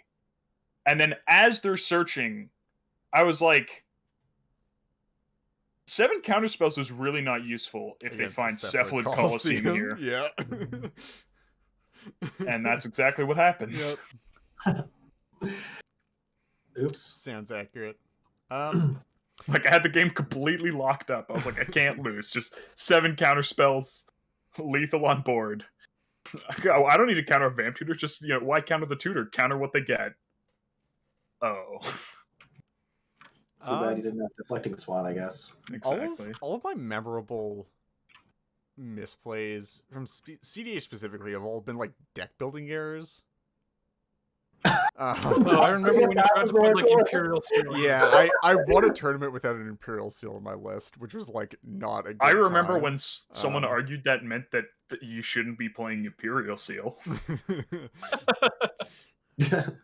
We almost didn't put an Imperial. We almost didn't put a Thassa's Oracle into our Roger deck. For that was really bad. I didn't put a Great Oak Guardian in Arasta, which was not great because that's like, I feel like that's like the biggest one out of all of those because we actually got to play the Oracle in the wrong deck, but like just not having like one of the key win line pieces in Arasta was terrible. Also, didn't you savagely cheat in that Arasta deck? Yeah, it certainly did. I'm not gonna lie about that. Okay. I guess one of my larger misplays in I was playing Pauper and I was playing a blue list with Augur Bolas and this is sort of like a cheating thing, not a misplaying thing, but I cast a Preordain because this deck was on Ponder, Preordain, and Brainstorm. I cast a Preordain and thought I was casting, I cast a Preordain, thought I was casting a Ponder, looked at the top 3, got into a messy situation with the judge call. We were like, okay, well, I guess you just shuffle the library, like you're just forced to take the shuffle mode or whatever. Or it's like you have to shuffle your library and then like take the random card off the top for the Preordain. Resolve that. The judge was then or while I started shuffling, the judge was then like, hey, actually, do you know the order of any of the things? And I was like, I don't think so. And my opponent was like, actually, you've resolved 2 Augur Boluses this game. You know the bottom 4 cards of your library. And I immediately got 2 GRVs for 1 misplay. Wow. Yeah. Wow, that's not proud of that one. Brutal. Yeah. Okay, so we've got a gut check from Scoot90 in chat. Scoot asks, what do we want farm to mean in 2021? I want it to mean a deck that's playing at least 5 Rule of Laws. I want to go full circle. I want to go full circle with the farm meaning. That's a good one. That's a good one. I was tempted to say nothing at first, where like everyone just stops using farm, but now I want farm to mean like you just throw farm onto like anything where you're just trying to get lots of likes on the CDH subreddit. Oh, where you're trying to get onto the database. You're trying to get lots of clout. You know, we briefly named the Gitrog collaborative primer. We briefly named it Gitrog Clout Farm. Nice. And I really like that. Yeah. Yeah, I think it should mean sort of like being a farmer. You know, it's like you put in a lot of work over a long period of time, and that's how your deck wins, rather than sort of all at once right out the gate. So it's going to be like you know, you use Seedborn Muse and Training Grounds with Thrasios, and you just farm card advantage, and then once you're done farming, that's when you win. So that's what farm's going to mean. Honest work, you know, honest work. Yeah, I think farm should mean you know, the deck that's just not like the most non-redundant collection of all the combos that have died or have gone out of favor. You know, it's like it's off to the farm type situation. Yeah. the old pet of like decks, you know. Old Yeller. Well, I mean, obviously you can't farm without proper crop rotation, right? God damn it. I'm so angry. Actually, I'm so angry. So Jeff, aka Better Thunder, says gut check : intuition will get significantly better as the year goes on. That's not a so gut not check. Exactly That's a gut check. It's kind of just a statement. Yeah, well, but I guess we can work with that. Will intuition get significantly better as the year goes on? No. I think it's pretty good already. I think it's about as good as it's ever been, and if you think that it got better this year, I think that you don't know how to play intuition. Wow, harsh. Yeah, okay, dude. That was Gut check. What pre-partners antiquated deck should see play again? Do you have any idea how few commanders are pre-partners? It's like Zur. Should Zur see play though? Zur finds rule of laws. Only the worst Matt, it's ever been. Matt, imagine if there was a Zur with red so that you could play Final Fortune in your Shimmer Zur deck. I never played Shimmer Zur. No, I know, but your newfound obsession with Final Fortune, yeah, that'd be sweet. Yeah, that'd be totally awesome. What if they just print? I feel like they could just print that not in red. You know, I feel like that's easier. Edric does not deserve to be played again when all of its pilots refuse to play new cards. Oh boy! Oh boy! Oh boy! We're going to war. Reed, imagine not taking this opportunity to answer Momervig though. I was actually about to answer Hackball. I was. Before people started on this, I honestly think Hackball is an extremely hilarious and fun deck. I don't think it's good, and I don't necessarily think that it should see play again from a power level perspective, but it definitely should see play from like more people just playing it for fun. I love Crunch's gut check, or really just kind of a question directed at me, which is what card will see the highest price spike in 2021? So, you know what?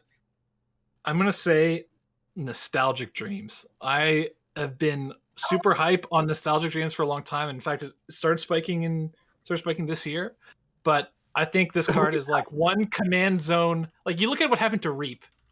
I think it's like one command zone appearance. There's a world of difference between Nostalgic How Dreams and Reap. How can you start spiking this year? Isn't that just a steady No, it spiked a bit. But if you look at like any MTG stocks graph, it goes like, and then like, if you're going for a second spike. But maybe Nostalgic Dreams was an instant, but God. No, okay, I'm not talking CDH. No, I get that. I'm just saying, like, God. Dreams is way better than Reap, I think, in tons of casual decks. I don't think that's true. Nah, you just haven't played casual enough, man. Well, I mean, for my own personal interest, I'm going to hope that it's Lionside Diamond. Oh, shit, that's a good one. Timo4040 says Mystic Remora.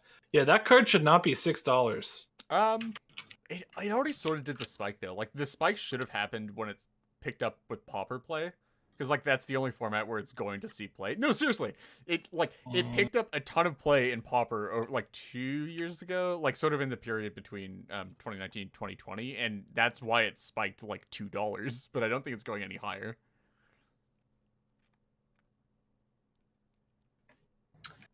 Yeah, that's a decent call. It's actually kind of surprising they haven't printed it. Timothy with the Fiendish Duo. Yeah, dude. Dude, Altira Fiendish Duo is. Okay, wait, hang on a second. Tim's a real friend. Here's everyone's here's everyone's pop quiz for the day. What was that product called? Oh, fuck. Game Night 2019. Non-stakeholders help answer this. Because I was the one who was fucking. I shilled that as a spec, and then it worked. Nice. Did it actually work? Yeah, it worked. I was shilling when it was $10. I said this card should not be $10, and then it spiked. The biggest card I've been shilling for a long time that actually has reached its like a good price is Regal Behemoth. Also, it's definitely not going to spike because they literally just printed a better Fiendish Duo. Like, what? Wait, what card? Fiendish Duo already spiked. No, but it's not like someone just said it's going to... Timothy's saying it's going to spike in 2021, but they literally just printed like the Calamity Bearer. Oh, no, wait, I think that was translated wrong. That's just for giants. Oh, it was translated. Yeah. Oh, okay. Yeah, I remember. The original translation didn't have the word giant source. It was just if a source you control would deal damage to a permanent or player. I was like, what? No, I thought exactly the same thing, and I'm like, there's no way. There's no way. Okay. Well, I feel better. Is that it for gut checks and chat interaction? Yeah, just we're never interacting with chat again. Hi, chat. Yeah, I mean, if nobody else unless someone wants to cheer 10,000 bits, we're closing out the show right now. Sub goal stream until people stop subbing. Yeah. Get back up to 20. You have to. We're gonna keep going until you pay us. Actually, pay us to stop. Okay, so time for the wrap up, and then okay, cool. No, at 10,000 bits, we'll take our shirts off. Hair reveal. I'll take off hair reveal. Okay, well, that about wraps it up for this episode. If you guys would like to reach out to us with any questions, comments, or concerns, you can contact us on Twitter at IntoNorthPod, via our email, intonorthpodcast@gmail.com, or on our Discord server, the invite link for which can be found in the description for this episode. Extra thanks to all of our patrons who help cover the expenses for our show and allow us to work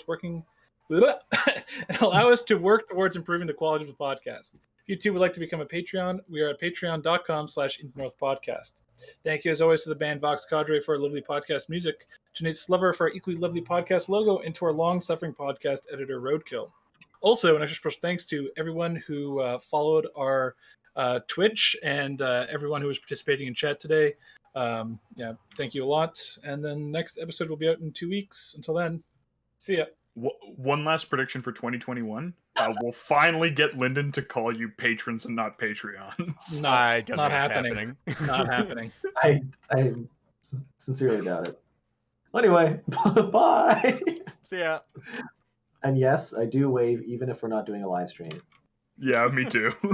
All right. Peace.